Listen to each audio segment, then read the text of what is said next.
Émission spéciale du Business Club de France. Nous avons installé notre studio au sein du salon Prov Emploi. Prov comme province. On a parlé tout à l'heure des emplois qui existent en région, des difficultés parfois pour les entreprises à recruter. Et nous allons aborder cette fois-ci la question des reprises d'entreprises. Il y aurait 10 000 entreprises en France qui seraient à reprendre. Alors, on va regarder ce qui se passe dans 2 régions. Et puis, on vous présentera également une entreprise qui est à reprendre. Tout d'abord en Auvergne, en votre compagnie. Michel Bernard, bonjour. Vous êtes chef de service développement économique des territoires à la CCI région Auvergne, c'est bien ça? Oui, tout à fait. Voilà, vous allez nous dire un petit peu ce qui se passe dans votre région.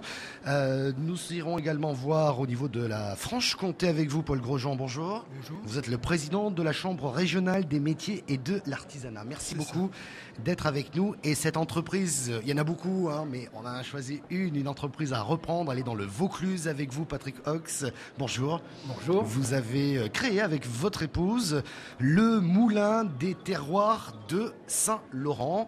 On va en parler parce que c'est déjà une belle histoire. Vous aussi, Parisien, vous vous êtes délocalisé pour aller en région. Vous allez nous dire comment ça s'est passé à ce moment-là. Et aujourd'hui, vous voulez céder votre entreprise parce qu'elle marche trop bien. Absolument. Et que vous avez d'autres envies, on va dire. Michel Bernard, on va parler de la région Auvergne tout d'abord. Quelle est la situation en termes de reprise d'entreprise ? En Auvergne, on a à peu près une entreprise sur 5 qui est à reprendre dans les années qui viennent. Donc ça, c'est la démographie de l'âge des chefs d'entreprise qui nous fait dire cet état. On a une bourse d'opportunités qui fonctionne avec plus de 500 à 600 entreprises à reprendre dans tous les secteurs d'activité. Je crois qu'on a à peu près le même profil que sur les autres régions, c'est-à-dire qu'on a beaucoup de petites entreprises à reprendre. On a en moyenne à peu près 4 entreprises à céder pour un repreneur à trouver en face. Alors que sur le marché de la PME, PMI, on est sur des marchés qui sont inversés et où là, on a plutôt 3 repreneurs qui voudraient reprendre des entreprises dans le secteur de la PME, PMI. Alors, votre travail, c'est quoi? C'est justement d'arriver à équilibrer cette offre face à la demande. Comment ça se passe? Notre travail, c'est de faire l'interface, de faciliter la mise en relation entre les cédants et les repreneurs, justement, d'amener les chefs d'entreprise à préparer leur transmission suffisamment tôt, parce qu'on peut être confronté, si on n'a pas prévu la transmission de son entreprise, on peut être confronté à des prises de position sur l'aspect fiscal, sur l'aspect social qui peuvent être importantes. Il vaut mieux les anticiper et les prévoir à l'avance. Donc nous, on joue ce rôle-là un petit peu de facilitateur et d'anticipateur. Oui. Et puis ensuite, de les aider à diffuser leurs offres, de les diagnostiquer et de les aider à trouver un repreneur en face. Il n'y a pas aussi un rôle, je dirais, de séduction ? Parce qu'il faut aussi amener un repreneur dans votre région, l'Auvergne. Bien sûr. Mais de toute façon, je dirais que la reprise d'entreprise, c'est une affaire aussi de séduction. Et puis, il faut qu'il y ait un petit peu un coup de foot qui se passe entre le cédant et le repreneur. Et nous, au niveau des chambres de commerce, donc au niveau de l'Auvergne, si on est présent à ce salon aujourd'hui, c'est parce qu'on a aussi l'intention de montrer aux futurs créateurs et repreneurs parisiens qu'il y a de belles choses à reprendre et puis surtout une belle vie à avoir en région Auvergne. Alors, vous allez nous donner peut-être quelques exemples tout à l'heure. Je vais poser la même question à Paul Grosjean pour la Franche-Comté. Vous avez, vous, des difficultés pour trouver des repreneurs dans votre région ? À vrai dire, aujourd'hui, c'est vrai qu'on a beaucoup travaillé sur nos bases, c'est-à-dire sur les 4 départements de Franche-Comté. Et on voit bien que le potentiel augmente parce que l'âge des chefs d'entreprise ne va pas forcément suffisamment, à mon avis, en rajeunissant. Donc, ce qui veut dire qu'aujourd'hui, on a un potentiel sur 18 200 entreprises en Franche-Comté. On a un potentiel de plus de 3 000 entreprises à transmettre si on prend l'âge de 55 ans où il faut y réfléchir. Donc, vous voyez, on sait que ça va être de plus en plus difficile et il faut trouver des porteurs de projets qui soient fiables. Et c'est tout le travail des 4 chambres de métiers de Franche-Comté. Mais aujourd'hui, ça l'est déjà difficile. Vous avez du mal à trouver des repreneurs qui viennent chez vous? On a un peu plus de mal parce que il ne faut pas ignorer la conjoncture, il ne faut pas ignorer le problème des banques. Et les porteurs de projets, aujourd'hui, ont du mal aussi de trouver des financements.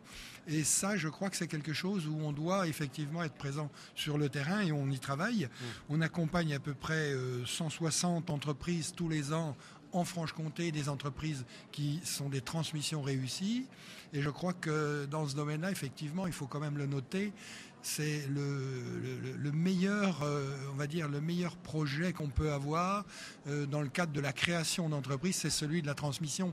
Parce qu'une entreprise transmise, c'est 80% de taux de réussite à la clé. Après, au bout des 3 ou 4 premières années, qui sont les années les plus difficiles, où on sait qu'on a un taux de mortalité, entre guillemets, d'entreprise qui est pratiquement de 50%. Je vous demanderai également de donner peut-être quelques exemples si vous les avez en tête. Mais une question pour tous les deux. Vous avez évoqué effectivement le contexte économique, il est indéniable en termes de reprise. Est-ce que c'est uniquement ça ou est-ce que c'est peut-être l'attractivité du territoire? Vous l'avez un petit peu évoqué, Michel Bernard, tout à l'heure. Les infrastructures peut-être manquantes dans certains territoires qui font que les éventuels repreneurs hésitent tout simplement à venir s'installer dans vos régions. Paul Grosjean. Oui, c'est aussi un élément, et c'est pour ça que nous essayons justement de venir à la rencontre des porteurs de projets pour leur expliquer que quand on a quitté Paris, c'est pas le désert ailleurs. Il faut le savoir. Je veux dire, dans nos campagnes, on a aussi une certaine qualité de vie. En Franche-Comté, si on fait le tour, vous savez qu'on est tout près de la Bourgogne puisqu'on est frontalier. Et je veux dire, c'est pas si loin.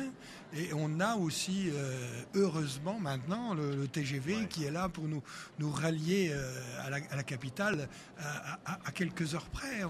On va très vite. Pardon pour la question, mais c'est quand même important de le rappeler de temps en temps. C'est pas l'avantage du TGV aussi, ça a permis de rapprocher beaucoup de régions et de faire du business assez facilement. Bien entendu. C'est ce qu'il faut dire. Vous partagez cet avis, parce que même l'Auvergne n'est pas enclavée non plus. Non, pas du tout. Alors réfléchissez bien à quelques exemples. Je vais vous poser des questions tout à l'heure. Je voudrais me tourner vers Patrick Ox qui a créé le Moulin des Terroirs de Saint-Laurent avec votre épouse Chantal. Vous avez décidé un beau jour de quitter la capitale. Vous aviez une société d'études prospectives à l'époque pour vous installer à Beaumont-de-Pertuis, c'est dans le Vaucluse, 1000 habitants. Alors là, entre la capitale et un village de 1000 habitants, ça a dû être pas évident. Qu'est-ce qui vous a poussé à vous lancer dans cette aventure? On est tombé amoureux de l'olivier. On est tombé amoureux de l'arbre et un coup de cœur, on y résiste mal. Et en étant amoureux de l'olivier, on a décidé de créer notre moulin, d'apprivoiser, si je puis dire, des oliviers, de les entretenir et de faire notre huile d'olive. Alors ça, c'est avant tout une histoire de passion. On évoquait tout à l'heure que quand même ça se prépare en départ. Vous l'avez préparé ou c'était vraiment le coup de foudre? Ça se prépare, ça se réfléchit mûrement, ça se prépare à deux. Il faut avoir la confiance de ses enfants. Et il faut mettre quelques sous de côté. C'est quand même les tableaux Excel qu'on prépare avant de partir n'ont plus rien à voir avec la réalité de la nature, avec les travers auxquels on ne s'attend pas.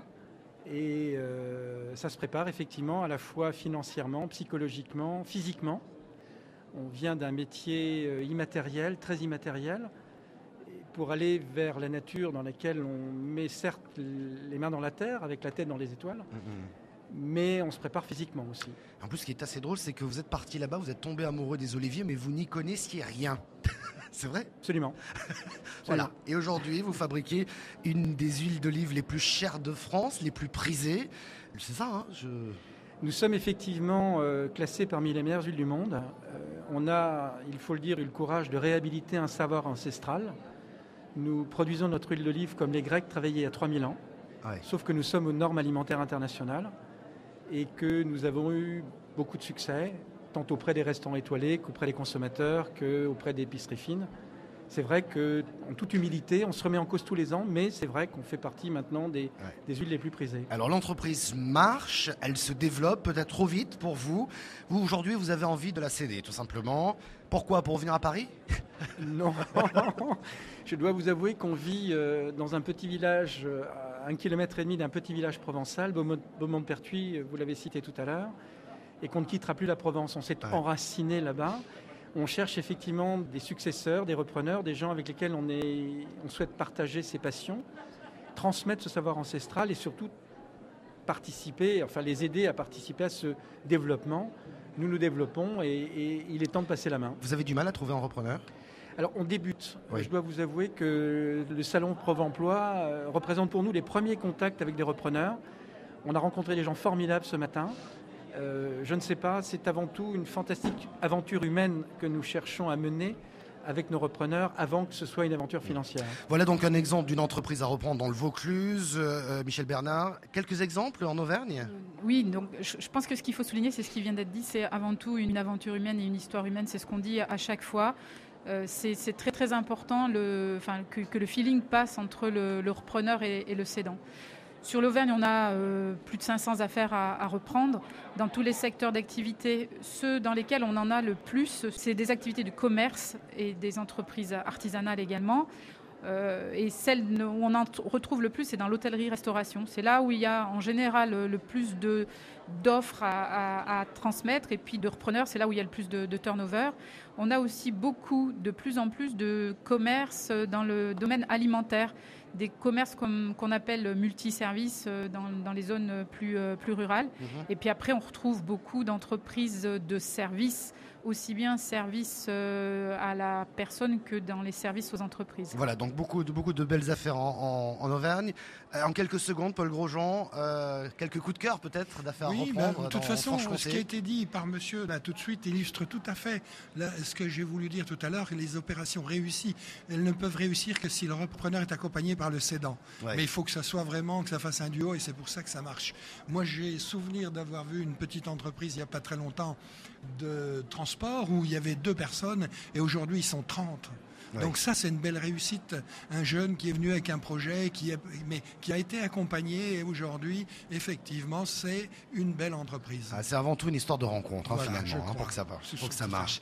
Merci beaucoup pour vos témoignages. On va marquer une pause, le temps des infos, et dans un instant, on va s'intéresser à ces villes qui veulent se faire un nom. À tout de suite. Business Club de France, le magazine des entreprises qui font bouger la France. Michel Picot sur BFM Business.